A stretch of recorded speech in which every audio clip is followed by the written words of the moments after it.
YCP విధ్వంస పాలనలో AP భారీగా నష్టపోయిందని అన్నారు మంత్రి నారా లోకేష్. ప్రకాశం జిల్లా దివాకరపల్లి సమీపంలో రిలయన్స్ సంస్థ ఏర్పాటు చేస్తున్న సీబీజీ ప్లాంట్ కు శంకుస్థాపన చేశారాయన. 65,000 కోట్ల రూపాయల పెట్టుబడితో దాదాపు 500 ప్లాంట్ల ఏర్పాటుకు రిలయన్స్ సంస్థ హామీ ఇచ్చిందని లోకేష్ చెప్పారు. ఈ పెట్టుబడుల ద్వారా ఏపీలో 2,50,000 ఉద్యోగ అవకాశాలు వస్తాయని చెప్పారు. కూటమి ప్రభుత్వం వచ్చాక 8 లక్షల కోట్ల పెట్టుబడులకు ఒప్పందాలు జరిగాయని అన్నారు లోకేష్. ఇచ్చిన హామీలు నెరవేరుస్తున్నందుకు గర్వంగా ఉందన్నారు లోకేష్. 5 ఏళ్లలో 20 లక్షల ఉద్యోగాలు ఇవ్వాలన్నదే ప్రభుత్వ ఆలోచన అని చెప్పారు. గ్లాస్ కమలం పాలన మనందరం కలిసికట్టుగా తీసుకొచ్చాం. గెలిచిన మొదటి రోజు నుంచి ఉద్యోగాల వేట మొదలు పెట్టాం. ఇప్పటి వరకు 8 లక్షల కోట్ల పెట్టుబడులకు, తద్వారా 5 లక్షల మంది నిరుద్యోగ యువకులకు ఉద్యోగాలు కల్పించడానికి ఒప్పందాలు కుదుర్చుకున్నాం, పనులు ప్రారంభించాం.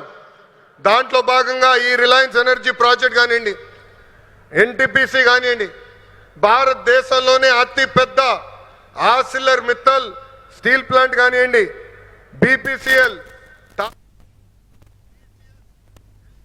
డిప్యూటీ సీఎం పవన్ కళ్యాణ్ కోరిక మేరకు రాష్ట్రంలో తాగునీటి సమస్య లేకుండా చేస్తామన్నారు మంత్రి లోకేష్.